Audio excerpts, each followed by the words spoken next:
Do you ever wonder what it really means to be human? That beyond the routines, the masks, and the daily hustle, there's a raw, messy, and beautiful reality unfolding right before our eyes.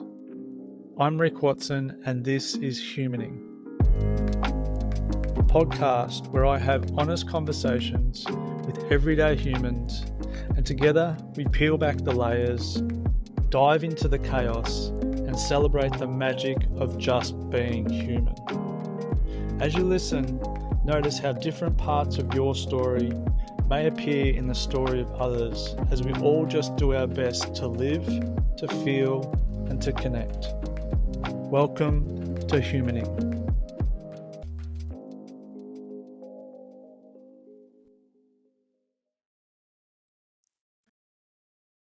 Leith Walton. How you doing? I'm good. How are you? Yeah, doing pretty well.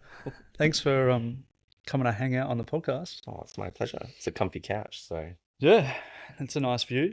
yeah, it is. It's Yeah. beautiful. Which is great for the listeners. Yeah. Should we describe it for them? Nah. Yeah, it's really cool to have you here. Thanks, man. I'm looking forward to this. Yeah, me too. I like to just do a check-in before we start. Cool. So, as we sit here this morning, it's a Tuesday morning. What's it like to be Leith physically, mentally, emotionally? Physically, I'm kind of feeling a little tired, but not too bad. I'm feeling a little nervous, obviously, about doing this, but otherwise pretty happy. Emotionally, I'm kind of moving through a few big things at the moment with work and trying to get on top of some big projects. So yeah, I'm a bit stressed, but otherwise I'm feeling pretty good, pretty Cool. centered. Nice. Yeah, We like that for a Tuesday morning. it is good for a Tuesday morning. Tuesday mornings is generally my favorite day of the week Yeah. because it's the day that I've kind of built up a bit of momentum already, and on Monday, and then I just go into it and it just seems to work much nicer. Yeah, I like it too. Yeah. Yeah. Normally it's the morning after men's circle. True. So it's like, Maybe that's what it is. Maybe it's not. My check-in. What's going on? Yeah, I'm a little nervous this morning. Yeah. So there's a little bit of that in my body, a little bit of that in my chest. What else?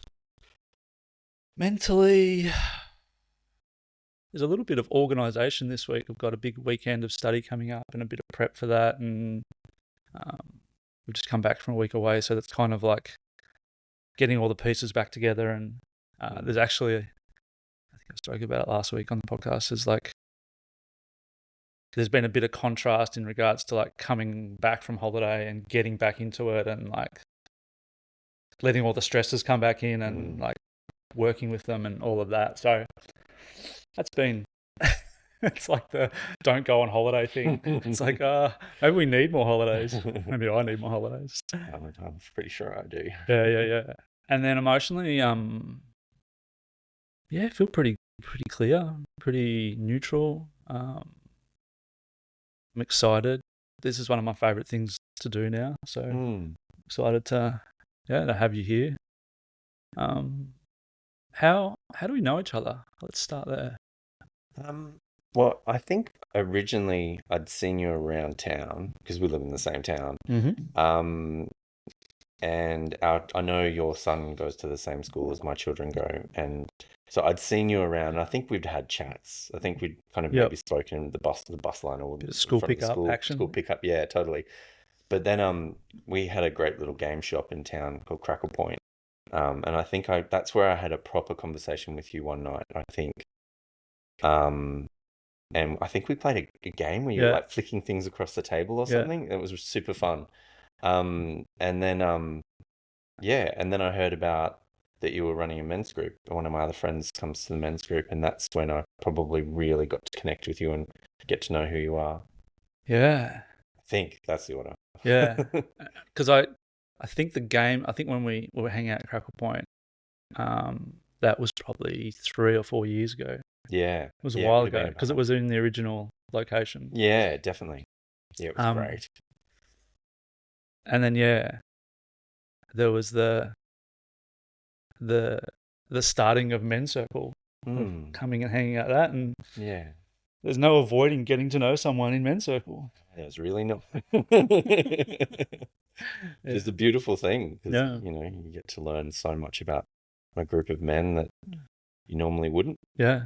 That's a good example because we were kind of like a little bit passing ships in the night. We would see Yeah. each other randomly and tip the hat, but Yeah. other than that, we didn't really know each other. No, not at all. And then probably it's been probably 9 or 10 months you've been in circle now. Yeah. Yeah. And like just consider each other friends now. Yeah, exactly. Yeah, it's cool, isn't it's it? beautiful. It's a nice process. What was going on for you 9 months ago to want to start circle? Well, I've just learned how to sail, so I'll use it in sailing terms. That's cool. I had a full sail and I was just going downwind, and I felt like I just kept on losing my bearing, and I felt like the rudder was kind of going nowhere. I had a lot of motivation, and I didn't have a lot of emotional direction in my life. Like I knew, like I'm sure we'll go into it later, but I'm working really hard on board games at the moment, doing the art for that. Yep. And it's like my dream come true, essentially. So I had all these things that were like incredible in my life, like have a beautiful home, family, challenges with my children, but everyone does. Yep. And I kind of I felt like I felt like I was becoming numb to stuff. I felt like things had started to kind of not have their luster. The luster was gone from my life. And that made me really sad because I've always had such a joy for life. Yeah. Even during the darkest times in my life, I've kind of always been able to find beauty in the smaller things. Yeah.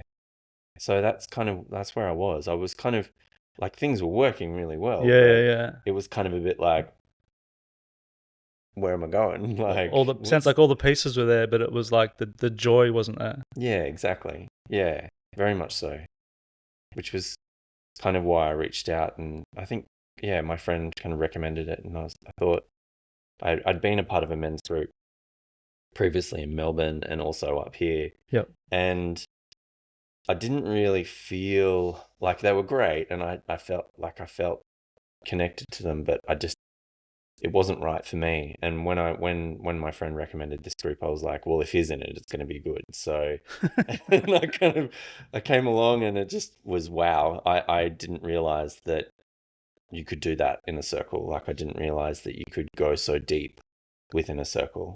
Yeah. And I always just associated men's group as like just sharing and accountability accountability and stuff. But we went a lot deeper, which was great because I felt like over the coming months, well, the months after when I first joined up, I felt like this kind of layer of kind of numbness starting to dissipate.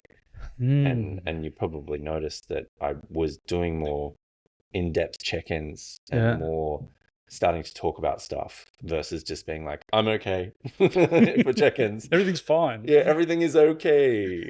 Next. Yeah, pretty much. So what brought that barrier down for you? What allowed you to go a little bit deeper? I would say hearing other people's life experiences and watching other people share their shit and share their stuff that they're going through was really, really helpful. And it kind of created a comfortable space for me to be able to communicate what I needed to talk about. Yep. And I still feel like there's so much stuff that I can talk about, and I still feel a little guarded, but I feel like I'm slowly starting to let that stuff out, which is really nice. Yeah, it's a process, isn't it? Yeah, it really is. You can't just jump in and be like, all right, this is all of me. Yeah. Well, I always thought I was quite emotionally open, and then I think there's been a fair few things that have happened over the last maybe 6 years that have kind of hit me emotionally quite strong. And I think one of the ways that I dealt with them was just kind of shutting down a little bit. Yep. So yeah, learning how to turn it back on and get it all flowing again is a long process. How is shutting down served you in the past? Like, how has that benefited you? Um, well, I don't think it's kept me safe in a way. Mm-hmm. Um, I think it was probably something that I learned how to do pretty young. Yep. Um, and just didn't want it when I didn't want to cope with when I couldn't cope with a certain dynamic or family thing or bullies at school or something like that, I'd just shut down. Yep. But as we were talking before the podcast, I would generally shut down and then go into my own world. Yep. So it created a kind of a pathway for me to be able to start using my imagination more and more and more. So it kind of has served me in that way that it's helped me to know my inner landscape better. And I think for context, it's probably worth explaining what you do now in a little more detail, because there's a really beautiful Yeah, connection with there is. that. It's like the shutdown and the going into your inner world. Yeah. And what do you do now? Okay, so what do I do now? I create whimsical artwork. I make board game maps for fantasy games. I'm creating an interactive online kind of choose your own adventure narrative where I'm getting people to engage in that. Mm-hmm. What else do I do? I might be going into computer games soon as well, which will Really? be pretty fun. Yeah, Yeah. that just kind of happened last week. Um, yeah, just lots of world building, essentially. Yeah. I'd build a lot of worlds. I've been working on one particular world for the last maybe 10 years Yep. and just fleshing out different parts of it and trying to work out why I'm building it and what I want to show and what it can be, essentially. Yeah. And because I feel like I've got a lot to say through my art, but it's all very gentle, soft kind of stuff. Yep. But now I kind of want to play with that sense of adventure a little bit more and have a Mm-hmm. little bit more kind of narrative storytelling, essentially. Yeah. Cool.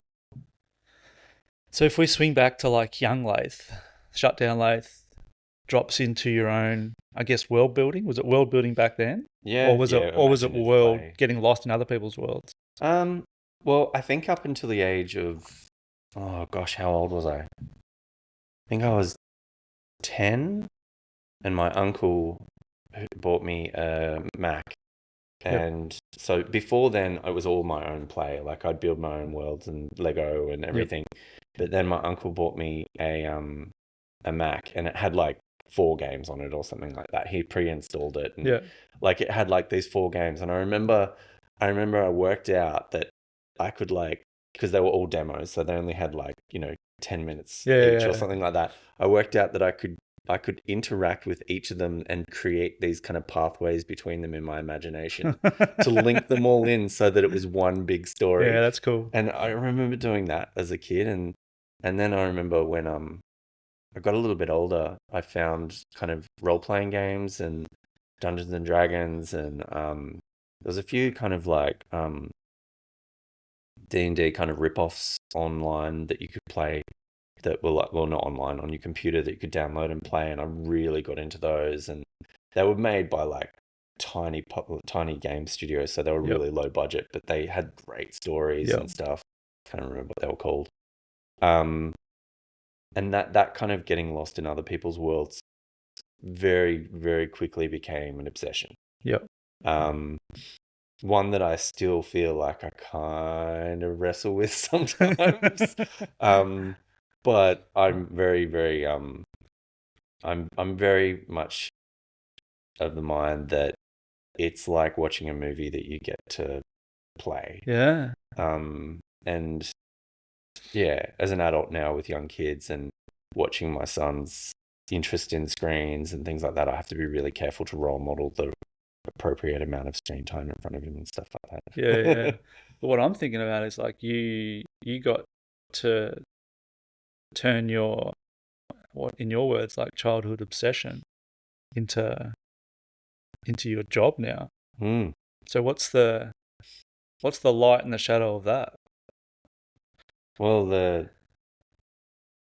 I can't really see the shadow. I can just see the light. Yeah. The light is that I get to go to my studio and just come up with amazing things. Like, today it's actually quite funny. I was drawing a bridge yesterday, a broken bridge for this map, and I dreamt about it last night. Yeah, But like right. I was actually underneath it. So like I get to just play It's a with my part of you. mind. Yeah. Yeah. And what do you get from the play? Um, I suppose a deep sense of satisfaction. What do you get from play? That's an interesting question. Um, Regulation. I feel emotionally centered. Like I don't. It's funny because I know a lot of people when they're starting off with their creative process, they have such amazing, profound experiences when they really get into flow state. But I just go into flow state now without even really thinking about it. Yeah, So right. it's kind of for me like I don't I'd love to know psychologically what it does to me actually. Yeah, I might have to explore that one a little bit more. Has your relationship with play changed over the years, or do you feel like it's been pretty constant? I feel like it's kind of been the backbone of what I've been doing for a Yeah. long time. Yeah. I feel because I before I was a full-time artist, I subsidized my income by working with children in childcare. Okay. Um, and very early on, do I need to move it No, closer? you're good. Very early on, I realized that the best way to educate children is to play. And there was all this new pedagogy coming out, backing that up. And Yeah. it was all really at the forefront of education. And there was all these old people who'd been doing it for 20 years who were like, no, we teach by rote, blah, blah, blah, blah, Yeah, blah. And, yeah, yeah, and yeah. I kind of came in and was like, let's teach by play. And the results were just amazing. So, And what year was that? um, okay, now I have to think. Fucking So I bloody was full in, mind. so I left, I studied graphic design. Um, oh yeah, I do graphic design as well. Yep. Um, so I finished graphic design and then I went to China and I stayed there teaching for a year, which was really amazing. And then I came back to Melbourne. So 2003, maybe? Yeah, I think Oh, around 2003. it's a while ago. Yeah. So I worked in the industry for about 15 years and it was it was really challenging because we weren't really recognized as educators. We were recognized as babysitters. And I worked in some pretty amazing places in Melbourne. Yep. Worked at Melbourne University and the really amazing Ananda Marga Centre that was like we taught meditation and sung heaps of songs and stuff. It was Yeah, amazing. cool. Um, but we still were looked as just as babysitters, Yep. which is really unfortunate. But near the end, we started getting more recognition, and that was really good. But back to the play-based stuff. Sorry, I digress. Um, yeah, I think learning how to teach children how to play made me kind of a lot more aware of how to do it for myself. Yep. And then after, like, because I very, very slowly bridged away from working with children. And it was funny, we were talking about this before about how COVID came around and I went, I'm done. I'm just Yep. going to work for myself now. And I stepped out on that invisible bridge, and just like in Indiana Jones, it was there. So yeah, it was really good. It was Yeah. amazing. And that's 4 years ago. And it's like, I don't think I could have imagined where I am right now. It's like a leap of faith. Yeah, it really was. It Yeah. really was. It felt like, and it's funny, just recently I had the stepping out expecting to be there, and it was just a little bit lower than what I thought it was. It was the first time in 4 years, and it scared the shit out of me. I was like, oh my God, Where's that fucking bridge gone? where's the bridge? And then I just was like, the bridge is there, the bridge is there. And then I kept on walking, so it was good. But yeah, it's been amazing. I'm curious around how you so there's the creative side, there's the playful side, there's all that aspect of it. How do you go when shit has to get done, when there's deadlines and when like the logical part of the brain has to rock in and not so much take over but have a role. How does that fit in with your work? I do sometimes struggle with that side of it. because I do like, for example, with the project that I'm working on at the moment, I do all the graphic design and I did all the marketing for the Kickstarter and Yeah. well, crowdfunding. So that kind of more logical side of it, I can step into that, but it isn't. It feels almost kind of janky. Yeah. Like I can get into a flow state with it. It just takes me a while to build Yeah. up to it. And I noticed afterwards, my brain is done. Like I'm just done. Like I can't do anything afterwards. Like Yeah. if I did a full day doing marketing stuff, Yeah. I'm like, I come home and I'm just like, okay, brain's done. And what would a day look like after you've done a full day of creative? Like when you come home, what's the Yeah, I'm difference? generally pretty energized and Yeah. pretty happy and yeah.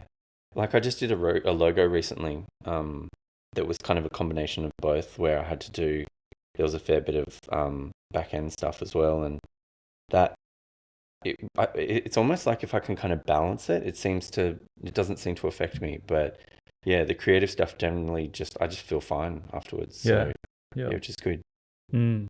Yeah, I have a similar thing. Like if I'm working with humans, that energizes me. Yeah, And really, regardless of what the content is or any of that, it's just yeah, like it fills me up. And then yeah, if I have to do the boring stuff, what I call boring stuff, just yeah, the humaning, yeah. no more, it's more adulting, Yeah, you know. adulting totally. Yeah, Like GST and tax yeah, and yeah, things like yeah. that. Oh. Um, I'm really good at doing all that stuff at the last minute because I Yeah. just like, yeah, I don't love it. No, I don't know. I'm sure there are people who do love it, but I don't know many who do. Yeah, that's why this is fun because this feels like just hanging out, Yeah, but it's totally. actually some sort of, it's doing something, Yeah. putting something out there. Yeah. Cool.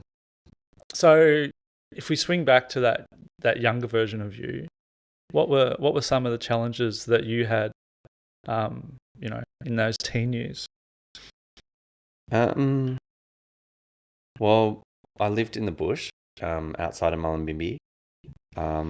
So environmentally, I was pretty isolated, Mm-hmm. but I also had a dog, and we would just go walking. So I'd go on a day trek and explore, and I worked out how to climb up the bluff, this huge big cliff near our house, and get up to the top. And I did heaps of stuff like that. I did a lot of adventure stuff, Yeah. with by myself. So I think I still kind of stayed in that imaginative world a little bit. Like I Yeah. remember when I got a bow and arrow, that was kind of something that was like I'd be walking around with a bow and a quiver on my back, and I was probably 14 or something like that. But the big thing that kind of in a way was my David's thorn, or my defining moment in my teenage years, is I got a really really chronic illness when I was I think we worked out it was 15 and a half recently. Um, and they thought it was glandular fever, Yep. and it knocked me for six. Like I was in bed for 6 months, and I was at the peak of my fitness at that stage. So I was doing taekwondo, and I was getting up to, I think I was brown tip, and I was doing a lot of physical activity. I was surfing a lot, and yeah, really in my Physical. body. And this Yeah. took me out of my body. Like I couldn't use my body. Yeah. Like my body was pain. And so I was on hardcore painkillers for like 3 of those months, and my weight got so low that I had to go to hospital, and they had to put me on a drip. Damn. Yeah, it was pretty full on. So that kind of defined my teenage years. It kind of put a roadblock into a lot of things mentally for me as well. Like I was really good at physics and maths. And I was going to become a marine biologist. That was Yep. where I wanted to go. And it just literally just put a roadblock on it, and they just went, no, you can't do that. Because that affected you cognitively as well. Yeah, well, I had brain fog. Yeah. Right. So I got chronic fatigue afterwards, and lived with chronic fatigue until my late 20s. So Yeah. Right. yeah, so it was a pretty big defining moment, but one of the ones that like I look back now at, and I think that defined my path to be more in relationship with my internal landscape Yeah. because I had nowhere else to go. Yeah. So like I had some computer games I could play on while I was in bed, but I was in bed like out. Like Yeah. I was for so long, and that isolation of being in the middle of nowhere as well kind of it gave me no other choice. Mm. Yeah. So that turning inwards Hmm. turned into a strength. It didn't feel like Yeah, it for a right. long time. Um, I think it gave me it with it came a lot of fear Yeah. that I grappled with for a very long time, What was the fear about? of getting sick again Yep. because I had a relapse Yep. when I was 17. And the relapse put me back in bed for like a few weeks. Mm. Or maybe it was the other way around, actually. I think the first time wasn't so bad and the second time was really bad. I may have been doing some drugs at the time. May have, not Y- confirmed, Yeah, not allegedly. confirmed. Um, yeah, and that hit my nervous system so bad that it knocked me. I was done. Yep. Like it just took me out. Yep. It took me a long time to recover, and like I remember, we had a doctor friend who gave me a vitamin C drip, and that just it it was almost like it cured it.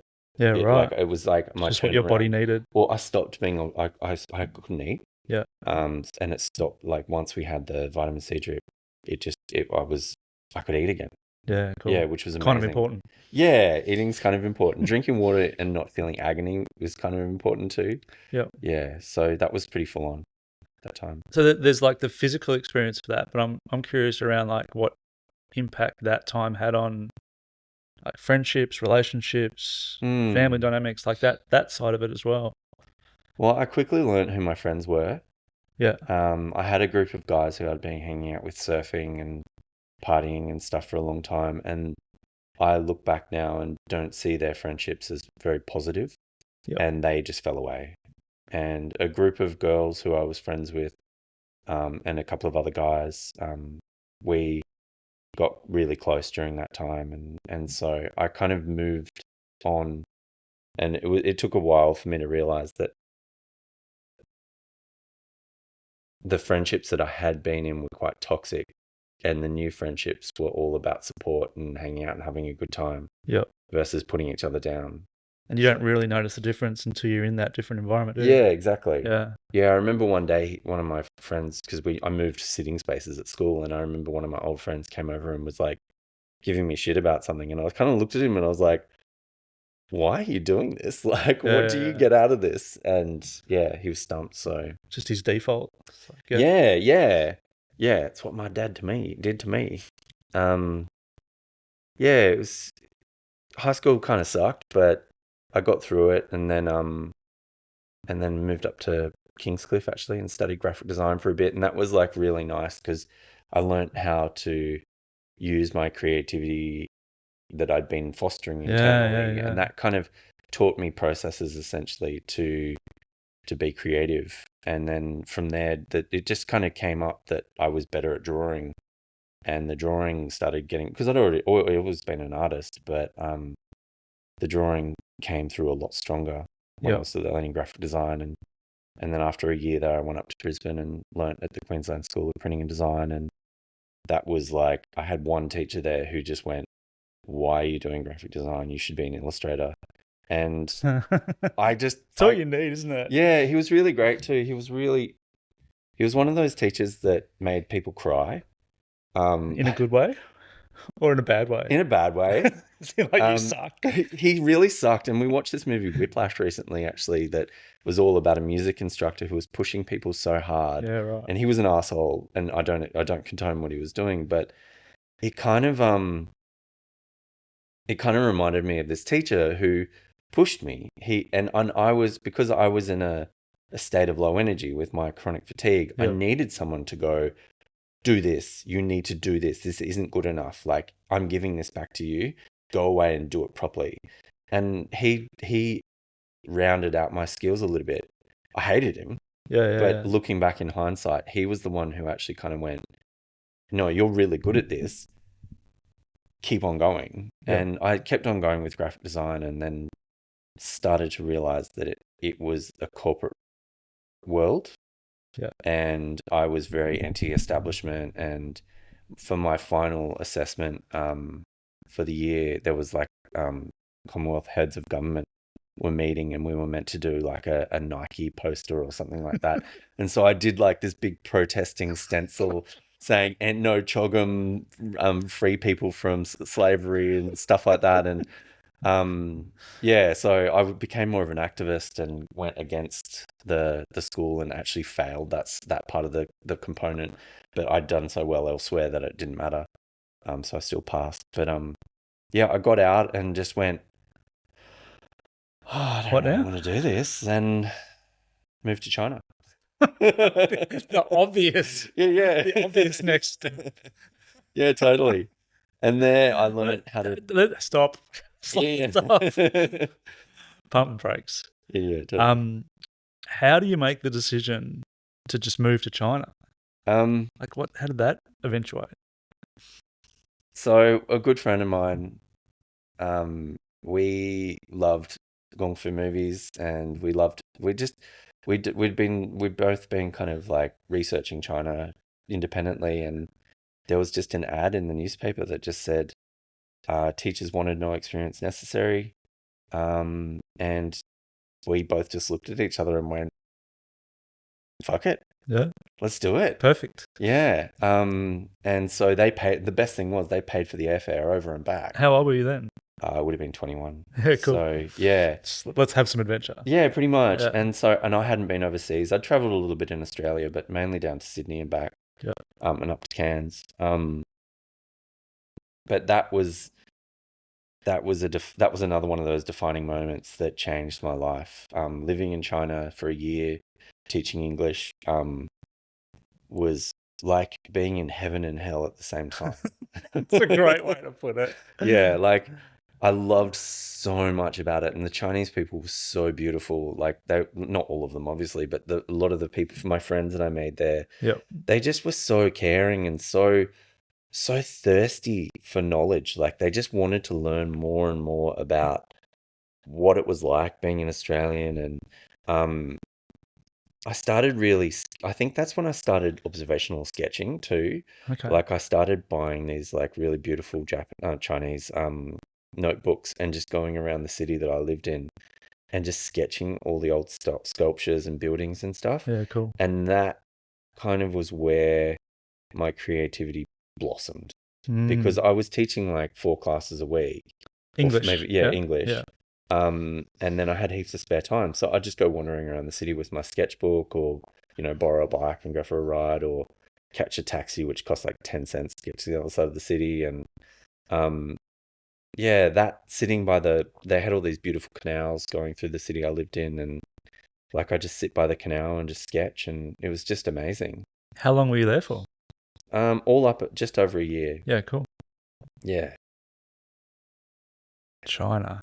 Yeah, it was amazing. I very quickly learnt the origin of where Chinese whispers comes from. Yeah, right. It was very, very hard to communicate anything that I really needed.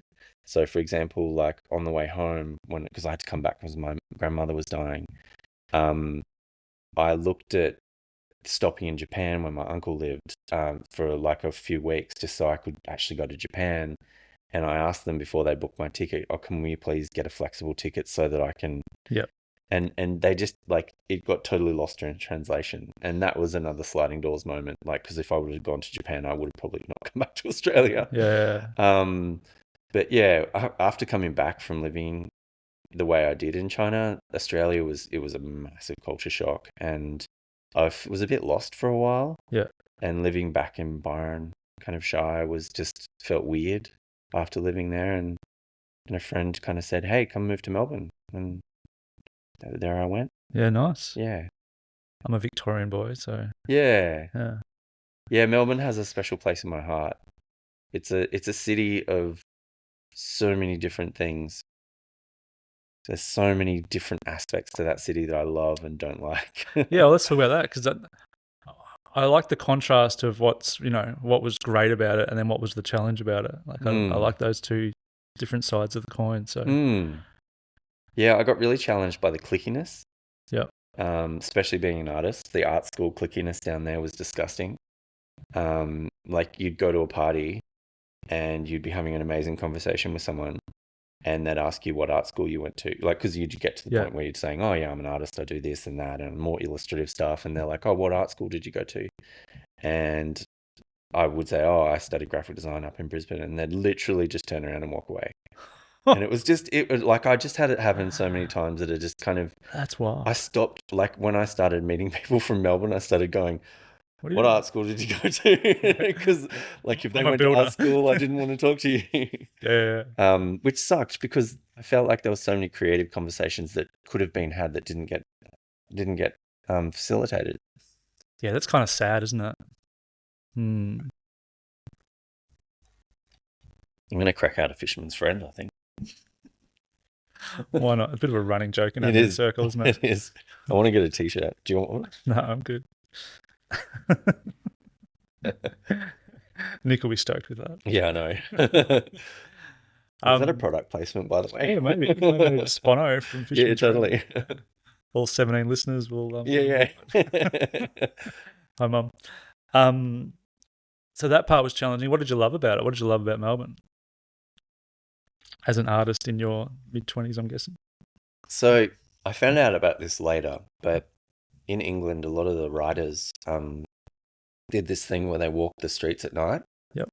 For inspiration, and I loved doing that. Yep. I loved walking the streets at night. Like when I first moved there, I moved to Fitzroy, and like someone said you're crazy because it wasn't very safe at the time, but I would just be walking. I'd just walk around at night and just the light and the colors, and it's beautiful. It's such a beautiful city at night. Yep. And during the day as well. I love Fitzroy during the day, but it just was inspiring. Like it kind of, my first exhibition was in Fitzroy, and it was literally like they were kind of fantasy inspired landscapes set in Fitzroy. Yeah, right. And from those night walks. Yeah, from those night walks, Yeah, and cool. from just hanging around in those spaces. Yeah. And like there was this one cafe that I think it was called the Black Cat. Maybe it was called something else. Anyway, where it looked out and it had this big bay window, and I remember I drew that bay window, but the landscape was apocalyptic, essentially. Right. So there's Gotcha. all plants growing over Cool. everything, and yeah, I very soon became mystified, essentially, by the concept of how nature takes over city.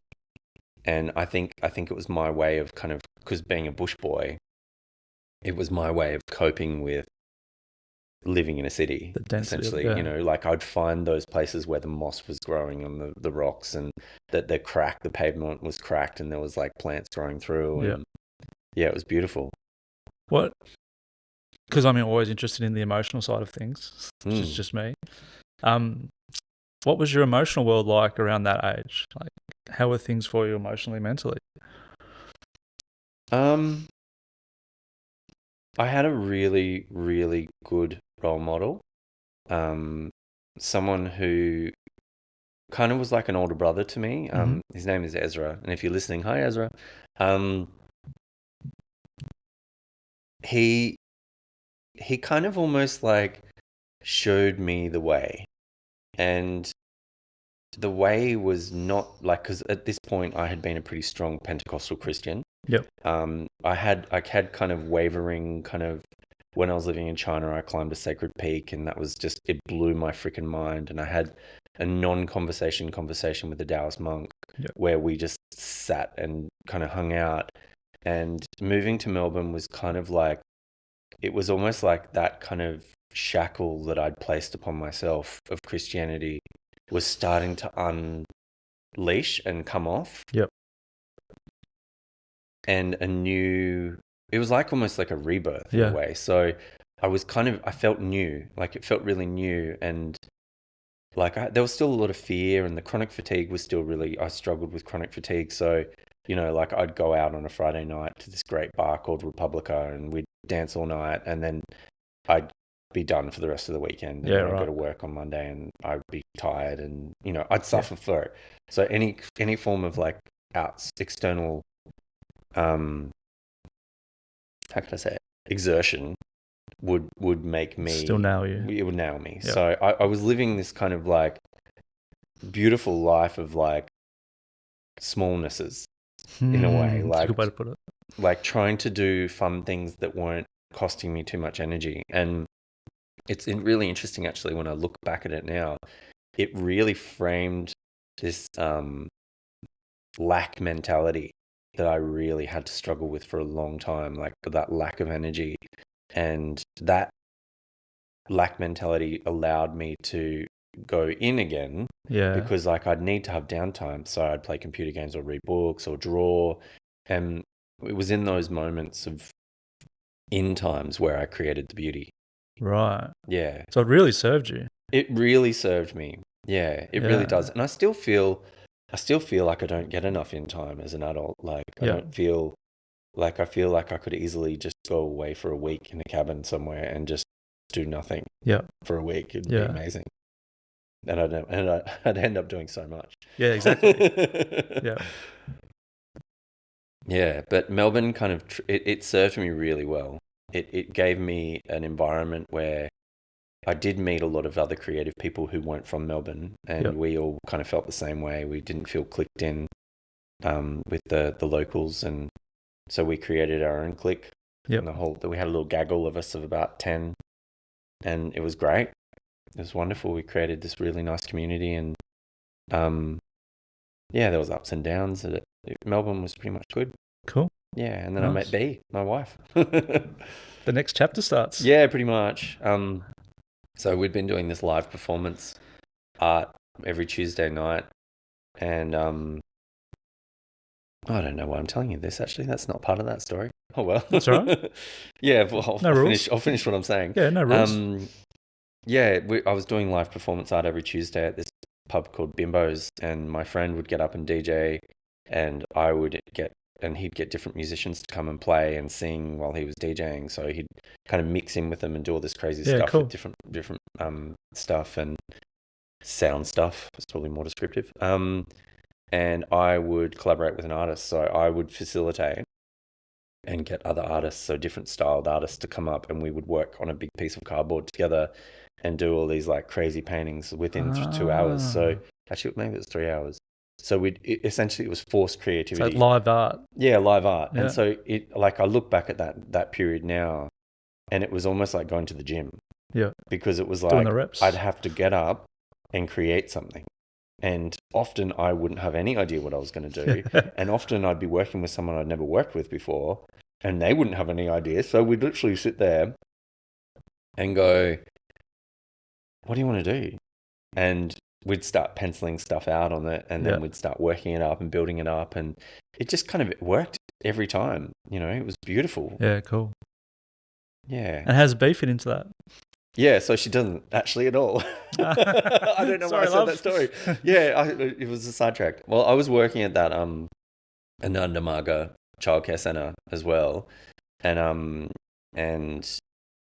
one of the kids there was he was like my favorite kid that I worked with. He was kind of reminded me of me. He was like fun, exciting, getting in trouble a lot, not knowing boundaries. Yep. And he and I just got along really well, and so I got along well with his mum and his dad. And at the end of your performance, there was a girl in the crowd, and I saw her, and I said to I was dressed as a jellyfish. Of course. Of course. And I saw her in the crowd, and I was like, who's that girl sitting next to this kid's mum?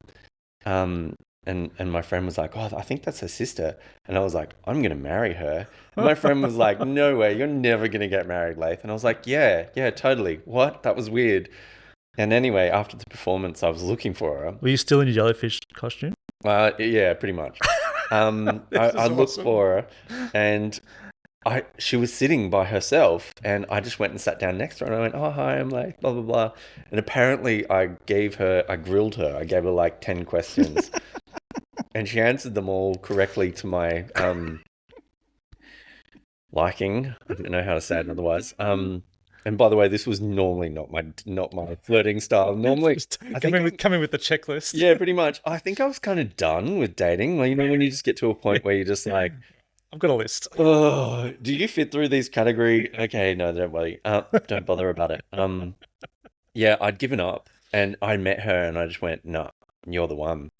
And I asked her out. I was doing a live performance painting at a big, there was this great, clandestine. I don't know, that's not the right word.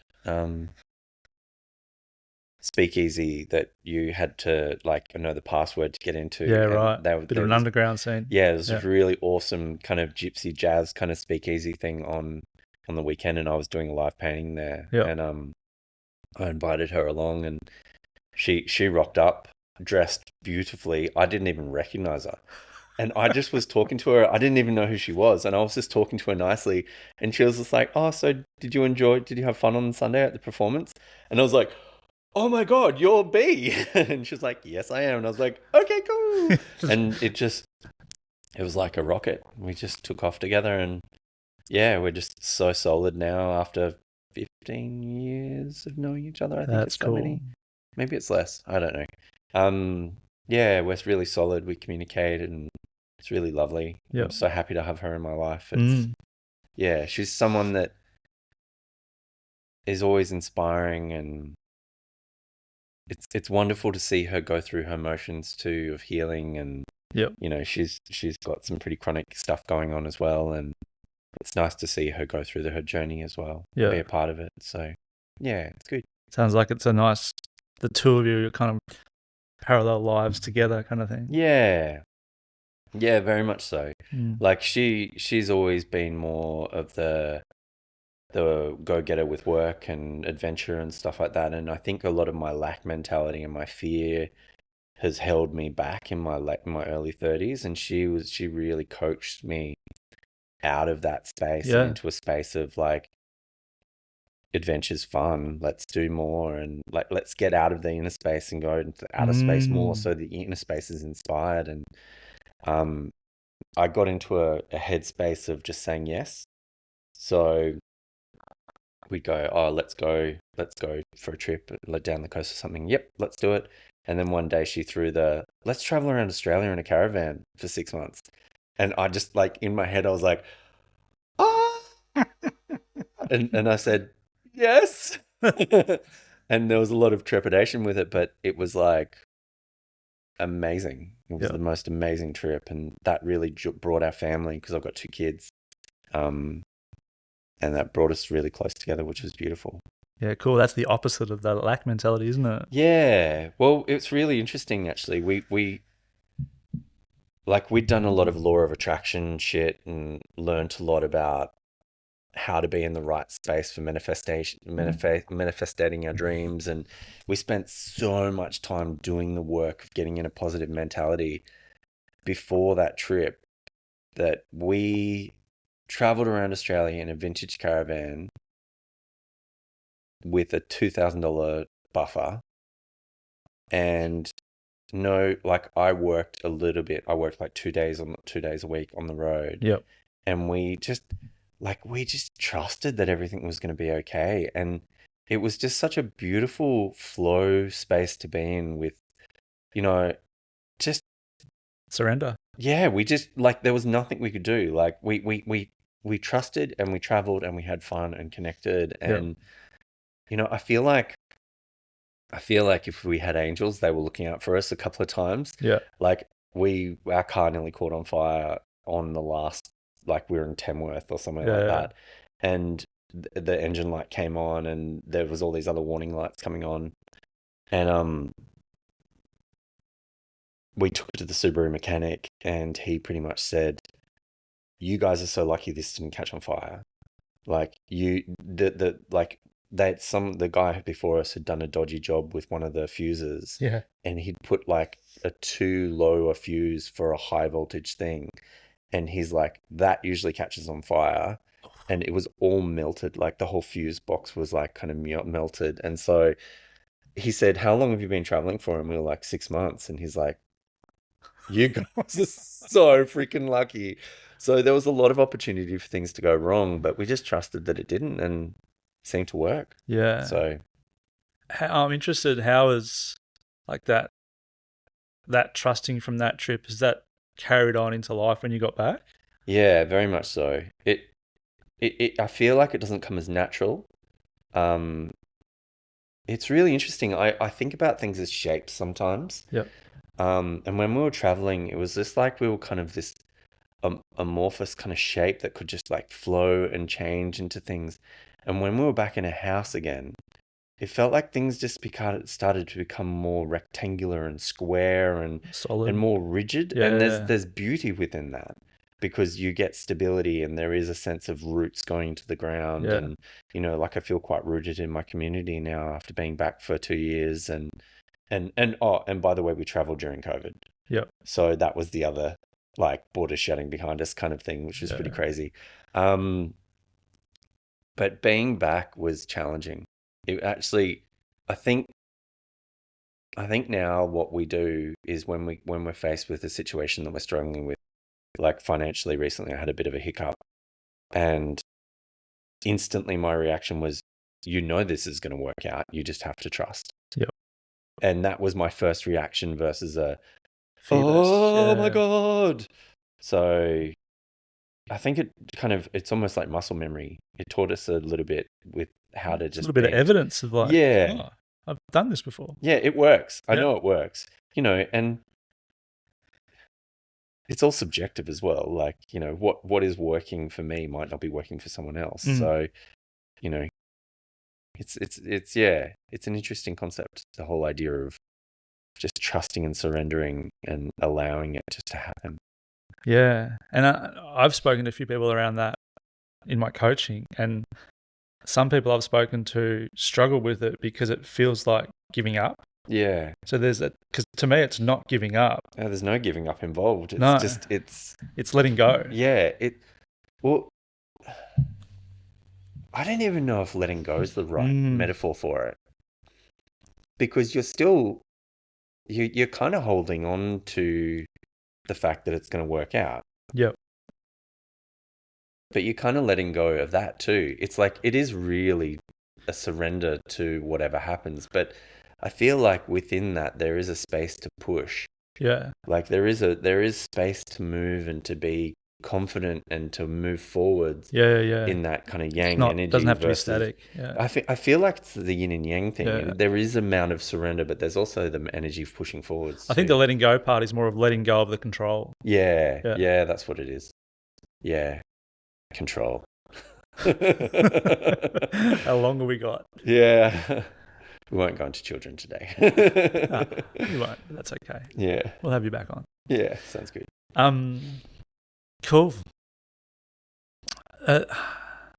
Because I've sat in circle with you every week for the last 9 months, I feel like I've got to know parts of you really well, and I'm curious, what parts of you have you got to know better over the last 9 months?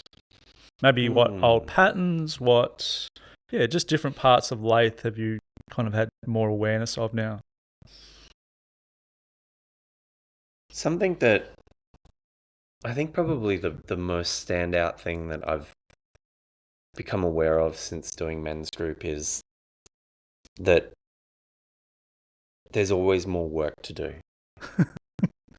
And I've done a lot of work on myself over the years. Like I've done so many hours of sitting with like kinesiologists and therapists and doing my own internal work and healing practices, meditation, and I studied art therapy down in Apollo Bay with an amazing art therapist.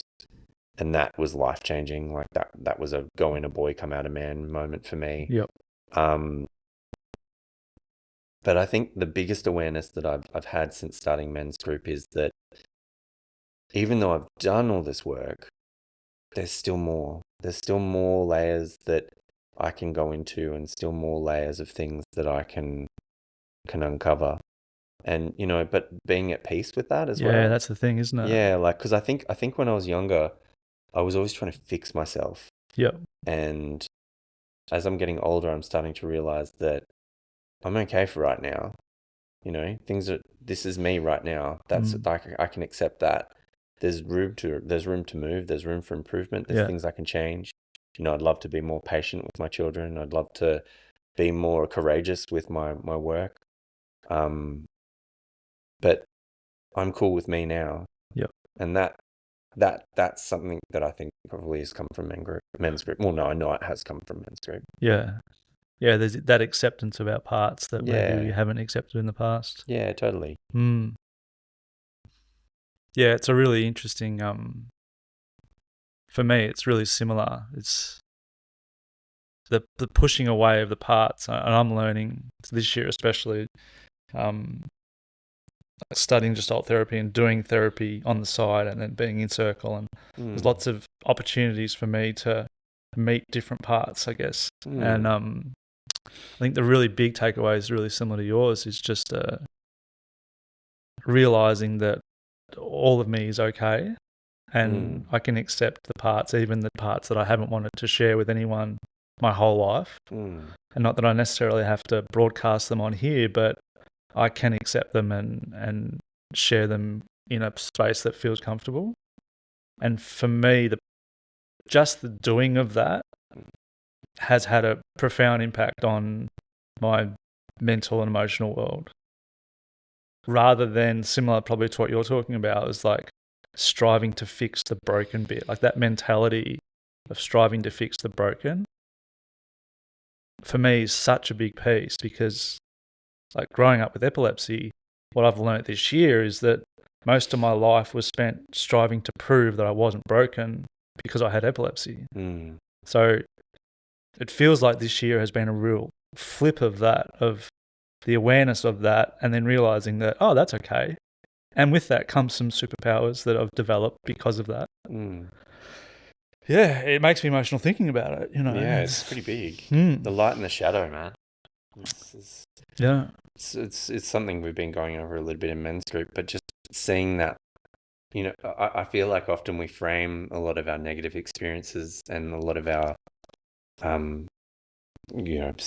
hindrances or disabilities or whatever in our lives as things that are, we only frame them negatively, but learning how to see what comes from them, the positive that comes from them, is really amazing. Just even me with the chronic fatigue and glandular fever or whatever it was, that made me be able to go into a space where I can create a world. Because that's literally what I've done. Like I've created, like at the moment, this interactive map making story that I've done. Like I'm making the world with the people who are involved. Like, well, I've made the world, but I'm allowing people to explore my world for the first time. And in real time. In real time. Well, kind of not really, but kind of interactively. Yeah, I think the point that you're making around the ability to see I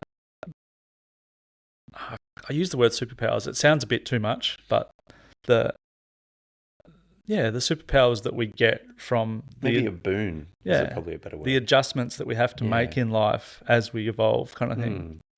And to me, that plays a really big part in the step of acceptance, because I think when I was kind of going, oh, you just need to accept, it's like, oh, it's not, that doesn't feel natural or right, or I've spent my whole life pushing these parts away. Why should I just like click my fingers and accept now? Like to me, that was like a blind acceptance. And it really wasn't till I saw what the benefit of those creative adjustments, like how I manipulated myself to fit in and be loved and not be rejected for what I felt was with like epilepsy or other different people-pleasing things. It wasn't until I really saw the benefits of that and how it helped me and how it shaped me and how it makes me good at what I do now, where I could really accept it, So I think that part is really big for me anyway, on the acceptance train, because I didn't feel comfortable stepping on the acceptance train just blindly. It's kind of, it's a little scary. Fucking oath. Yeah. Because it brings it all up. Like it Yeah. brings it all up, and like I suppose that even acknowledgement can be scary sometimes. Mm. You know, just acknowledging a part of yourself. Like we've spoken a bit about different parts of ourselves, and you know, those shadow areas can be really hard to even acknowledge.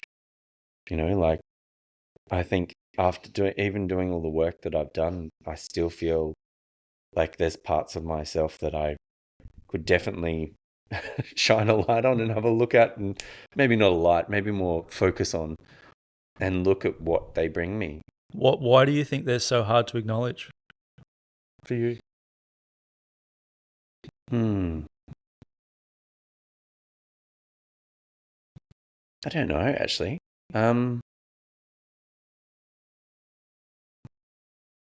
I think probably I think growing up in a culture that shames shadow, um, shames differences, um, you know, like being different at school was always, you know, something that you got made fun of.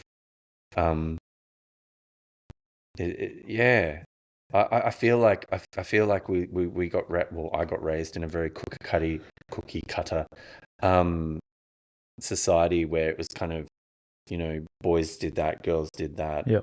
boys played football, you Yep. know, small country town. Mullumbimby wasn't what it's like Now. now, Mm. what it was like in the 80s and 90s. It was very farm orientated. There was a lot of alternative people there, but I actually struggled with most of the alternative people from my school because I don't know, just they seem to be assholes. Yeah.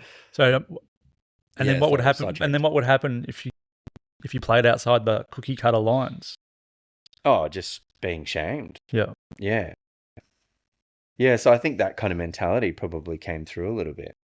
Um, I'm sure there's other stuff there. I actually don't know how to answer that question.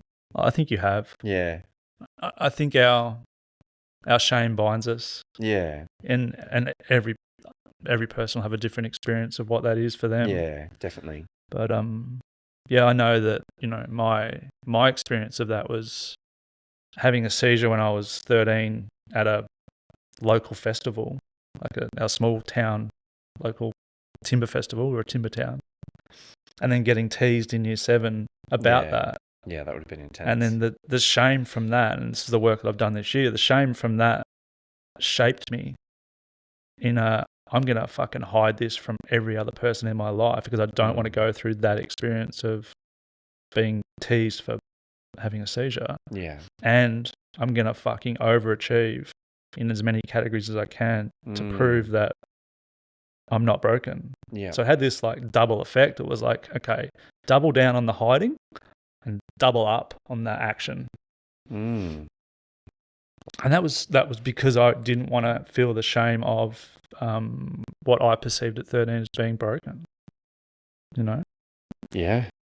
That would have been a really rough journey, man. I actually have only uncovered the role that all that's played in my life this year. Wow. Yeah. And I'll even say in this last 6 weeks. Yeah. It's been wild.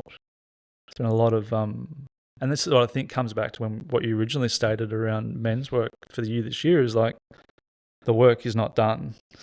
Like I've been pretty active in the whole like who the fuck am I? Yeah.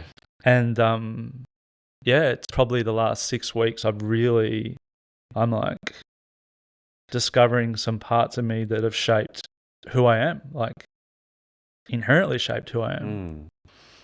And like we mentioned, there's some superpowers in that because the superpower is that I'm really fucking capable of getting shit done and making things happen. And whether it was at school or in sport, and that gave me confidence and pushed me in to be able to run my own businesses. So there's some superpower in that situation. And it also developed my need to hide parts of me. So they grew in parallel. It's wild, hey? Yeah.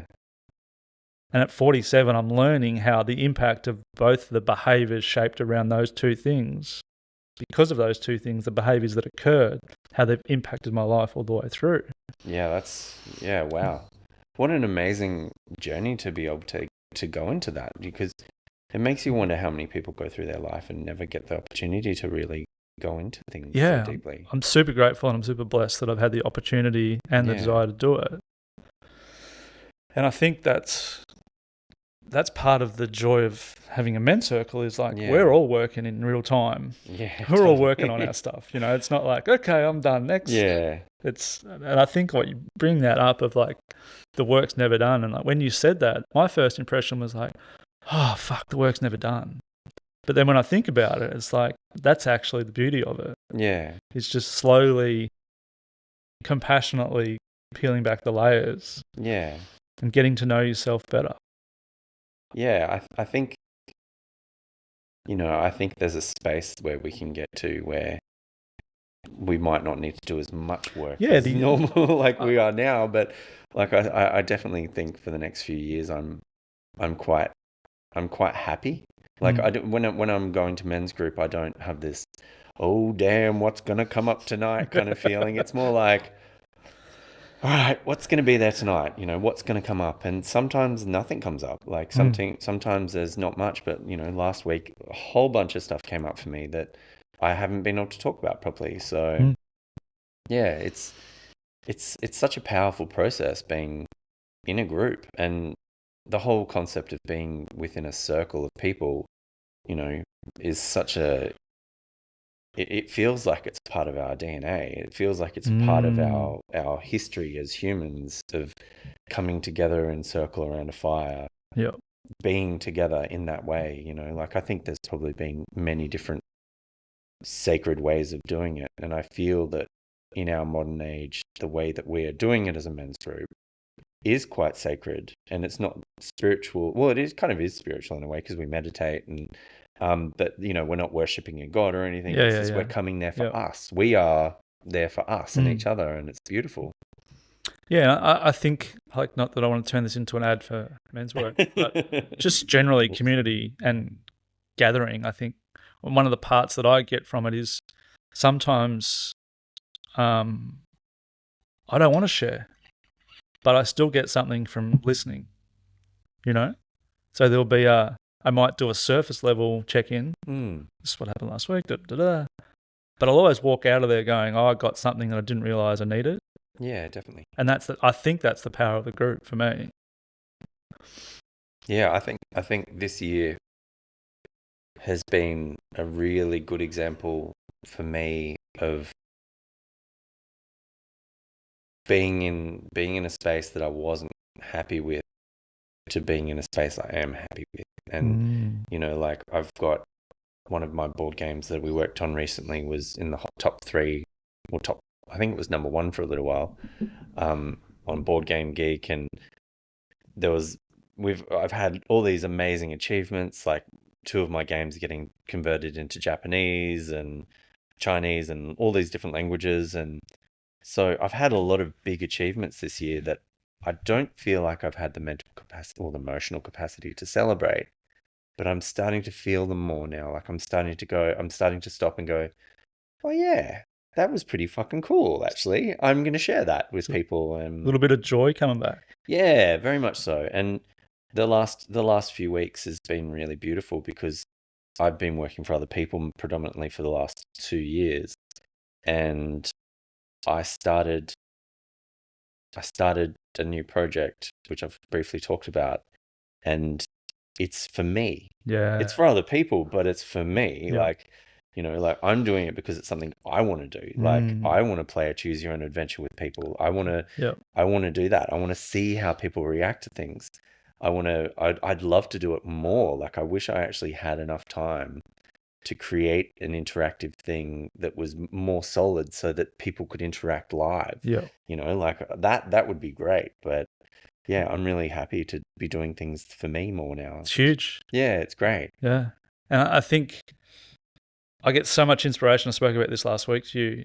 I get so much inspiration of watching the men in circle do whatever that is for them. Because everyone has their own version, whether it's playing music or whether it's having a hard conversation and they're like, whatever it is, but they're actually doing the things to meet their needs. Yeah. And it's really inspiring for me. definitely. Like, I love it. Yeah, I think having a space to talk about stuff that we need to, like, that we want to do in our dreams, and get, like, because I know a few weeks ago we did like something about what we want or dreams or something like that. It might have been a while ago. But it allowed me to build some scaffold around what I needed to do to make that happen. Yeah. And it was a really simple thing, like, like post something on your website or something like that. Yeah. But that like just scaffolding with people and having groups keeping you accountable, it's a beautiful concept. Yeah. Yeah, it is. All right, we're getting close to. We could keep going, and we will, but just not today. Yeah, sounds good. Yeah. Before we wrap up, I just want to check in and see what are you excited about? Like, what's exciting you looking forward? Well, we're going away on holiday on the Friday, Yep. and it's the first time I'm going to have more than 4 days off for a long time. Awesome. Yeah, so I'm really looking forward to that. Yep. I'm really looking forward to spending some time with my family and my extended family too, and just having some play with my family, which will be really good. Yeah. Yeah, but I'm also looking forward to, I'm going to start, because it's Inktober, which is every October, everyone signs up for Inktober, and you do like a special list and Yep. draw things every day. I'm going to do my own version, and it's like mythical pets. So it's different pets of mythical creatures and gods and things like that. So the first one is a cat. I can't remember how to Sith. No, it might be a Sith. Okay. But it's like a Celtic cat spirit. So Right. that's number one. So different mythical pet. Well, not every day. I'm going to try and do them. I'm going to take the pressure off, because doing every day is intense. Yeah. I'm going to do them when I can. So every few days, essentially. So. And are these be posted anywhere? Can people see these? Yeah, on Instagram and on Facebook. And stuff like so what's your Instagram handle? Nurtured Creations. Cool. Yeah. And I'll put that in show notes, because that's apparently what you do on a podcast. Yeah, show notes, man. That's where it's all about. Oh, and as well, while we're plugging things, my interactive story comes out every Thursday evening, and you get to vote on which way we travel. Yeah. So that's also a fun thing if people are into stories and maps and stuff. Yeah, world building, play, creative. I think just following you on Instagram. Follow me. A worthy endeavor. Yeah, Instagram's where I'm at. I'm trying to organize how to best show people what I'm doing, because I'm doing so many different things. Yep. I kind of feel like I need a new platform, and I'm looking at Patreon, but it just feels. Have you looked at Substack? No. Maybe that's a conversation for after the podcast. Yeah. Okay. Cool. Yeah. Awesome. Sounds good. I only put all of this through Substack, and then I just went for the simplest option rather than probably the most effective. Okay. Yeah, but cool. there's a lot on there that's could really work for you. Okay. Cool. Awesome. Mate, thank you. Thank you. That was a cool conversation. I really enjoyed it. And yeah, we'll have you back on, and we'll see you again soon. Sounds good to me. Thanks, mate.